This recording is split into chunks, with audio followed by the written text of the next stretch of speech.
On April 3, 2008, I was doing housework at home. Suddenly I felt a severe pain in my abdomen, as if something was burrowing in my stomach. The pain became more and more intense and I could hardly bear it and finally passed out. When I woke up, I found myself in the hospital with my husband at my bedside. The doctor told me that my condition was serious and that it was acute appendicitis. The doctor explained that the appendix is a small tube-like organ located at the end of the appendix. If it becomes infected or blocked, it can cause inflammation and pain. If left untreated, the appendix can rupture, leading to serious complications or even life-threatening conditions. My doctor told me that I would need to undergo excisional surgery to treat my appendicitis. I was concerned about the risks of the surgery, and the doctor assured me that it was a routine procedure with minimal surgical risks. After careful consideration, I agreed to undergo the surgery. That afternoon, I underwent the surgery. The surgery went well. The doctor made a small incision in my abdomen and then removed the appendix through an endoscope. After the surgery, the doctor told me that everything had gone well and that my appendix had been completely removed. Although the procedure went well, I needed to stay in the hospital for a while to make sure I was fully recovered. During this time, the doctor discovered that my wound was infected. The doctors needed to perform a second surgery on me. They tested the fluid in the infected area and found staph bacteria in it. My second surgery began. The doctor gave me an anesthetic, but after a long time, I could still hear sounds around me. I heard the doctors sighing as they talked about my little 2-year-old daughter, whom I may never see again. They also talked about my family, my father, and my husband. Why are they talking about me and my family like this? I'm still alive, they shouldn't talk like that. Don't they know I can still hear them? I felt very confused and angry. My situation was not good at that time. Most of my body was invaded by staph bacteria. It was very complicated to completely eliminate this bacteria. During the first surgery, no one knew the cause of my infection. The tools used by the doctors were sterilized. I woke up in the intensive care unit. I opened my eyes and found my family gathered around me, their faces full of sadness. I had an oxygen tube inserted into my throat and had no way to communicate with them. I wanted to tell them, "It's not that bad, I feel fine." The doctor asked me how I was feeling and I made a victory gesture. The doctor walked out of the room to talk to my parents. I heard their conversation. "What does she have, doctor? What should we do now?" My mother asked anxiously. The staph had just started to spread, but it was very dangerous. My husband asked the doctor, "How serious is it?" The doctor replied in the affirmative, "Very serious." The doctor says I may now have brain damage. We are considering some kind of antibiotic to treat the bacteria in her body. We have two options to give her antibiotics, but there are also risks associated with this approach. If we drop the treatment, you will lose her in a few days. My parents and husband went home sad. Because there was no extra bed for them in the hospital. My throat felt very sore. I wanted to tell the nurse next to me, but I had no way to speak. I asked the nurse to give me a pen and a piece of paper. I told the nurse, "My throat hurts." The nurse in charge of me touched my head and said, "It's normal to be a little uncomfortable, but she can't take the tube off." About 2 hours later, I experienced the most memorable event of my life. One nurse said to another nurse that she was going to pick up her daughter from school. After a while, the second nurse said to me, she was leaving for a while, she was just going to get a drink of water. Not long after the nurses left, I felt my breathing start to become difficult. As some sputum was produced, the tube was blocked. It prevented oxygen from reaching my lungs. I had no way to call out loud. My body squirmed and I couldn't do anything. A few seconds felt like hours. Just at the same time, the alarm sounded. A large group of doctors and nurses entered my room. I heard their panicked screams. They were calling for a team of specialists. They seemed to be shouting like madmen. I could hear everything, but I couldn't breathe anymore. The doctor put some fluid in a tube to try to suck out the phlegm. I stopped breathing and my heart stopped beating. Then, I left my body. When I opened my eyes again, I saw myself floating in the air in my hospital gown. I now felt very relaxed and the pain was gone. I could see my body and many doctors were surrounding it. Suddenly, I felt a mysterious force descending from above. It was coming closer and closer to me and seemed to be taking me out of this world. I felt very scared and didn't know what to do. I kept resisting because I didn't want to leave my family and my body. I was afraid that if this force took me away, I would never come back. But the power was too strong. All my resistance was useless. Eventually, I gave up and realized that I was going to leave this world. Finally, I was taken away by this force. I started a wonderful journey. I saw a very huge tree, the top of which I could not see. The tree shone with a dazzling light. There were many small animals around the tree and they were getting along in harmony.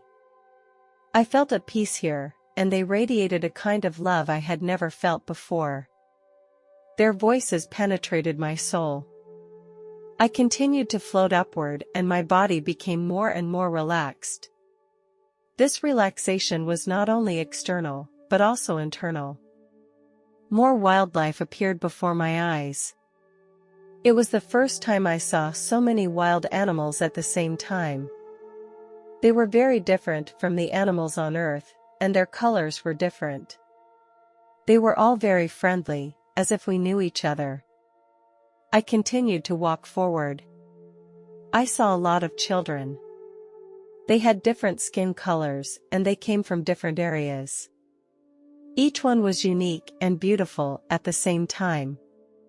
Everyone was happy and every child had a smile on their face. They were playing and running in the fields. I looked in the direction they were running and I saw a beautiful garden. There was a huge fountain in the center of the garden. I walked toward the garden and on the way I saw many people. There were teenagers and middle-aged people. I saw harmony and happiness. People were smiling and I felt the power of love. Around the fountain there were flowers of all colors. People were sitting around, talking and smiling with each other. It was as if they were communicating with their consciousness. Some people were reading books in the garden. Here, I did not feel uncomfortable or hurt in any way. I suddenly thought of my parents and husband. I knew they were suffering now. I stopped worrying when I thought that they would also come here later. I continued on a little further and I could see a large group of old people. The old people were smiling and all looked very energetic. They were walking in a garden full of flowers with a beautiful river next to them. Suddenly, I saw a light in the distance. Could this be my final destination? The closer I got to it, the stronger the love I felt. The light seemed to be calling to me, telling me that it was my final destination. I slowly approached the light and felt its warmth and peace. I felt myself surrounded by it, as if I had merged into its embrace. The light brought me a feeling I had never felt before, an overwhelming purity of love and peace. I felt my soul become lighter and freer. This beautiful place made me feel overwhelmed with happiness and contentment. I am grateful for the mysterious force that led me here and made me feel this wonderful sensation. I felt a hand touching the top of my head. In this moment, I was overwhelmed with intense love. I heard a gentle voice, "Stay calm, you can't stay here yet." I had a lot of questions I wanted to ask, but in this moment, I started my journey home. I thought, am I only going back in this rough way? The experience was so beautiful. I saw myself in a hospital bed and the doctors were resuscitating me. I knew that this mysterious force was still with me, and it made me feel a love and peace like I had never felt before. But I didn't want to go back into my body yet. Suddenly, the voice sounded again, this time more clearly and firmly. He told me, "I have too much to do, too many people need me." I realized that I could not just leave this world. That my mission was not yet complete. The mysterious force eventually sent me back into my body and I felt a sharp pain. When I opened my eyes, I saw many doctors surrounding me. I felt a lot of heat in my chest. At this moment I started to shout, "No! I don't want to go back, I don't want to go back." No one heard me.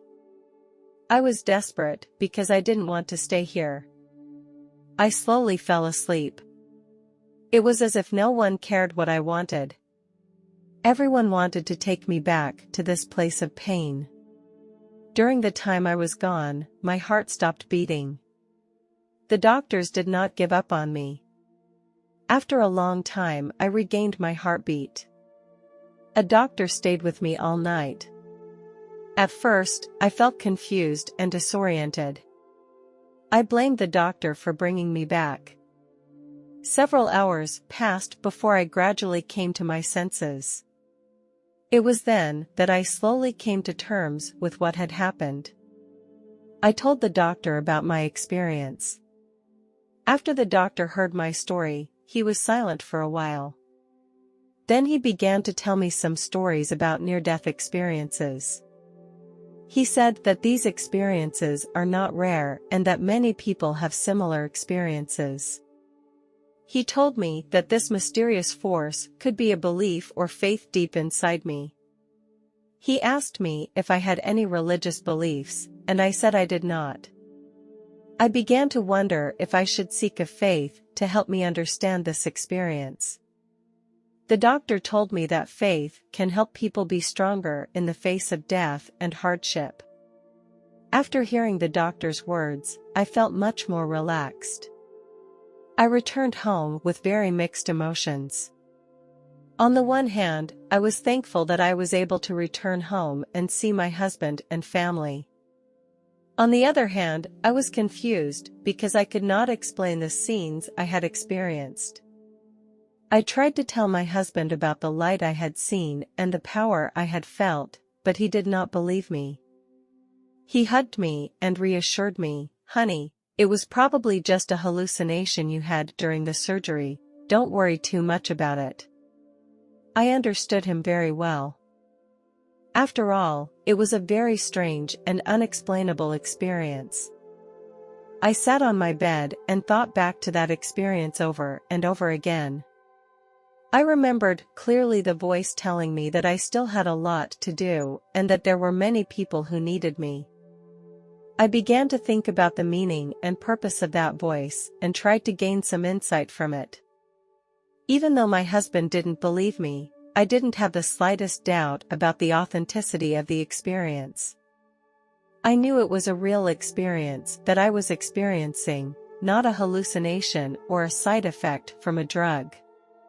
I am convinced that this experience will have a profound impact on my life for years to come. I feel grateful to be alive and to have the opportunity to do something important. I think I should cherish this opportunity and try to live a meaningful life.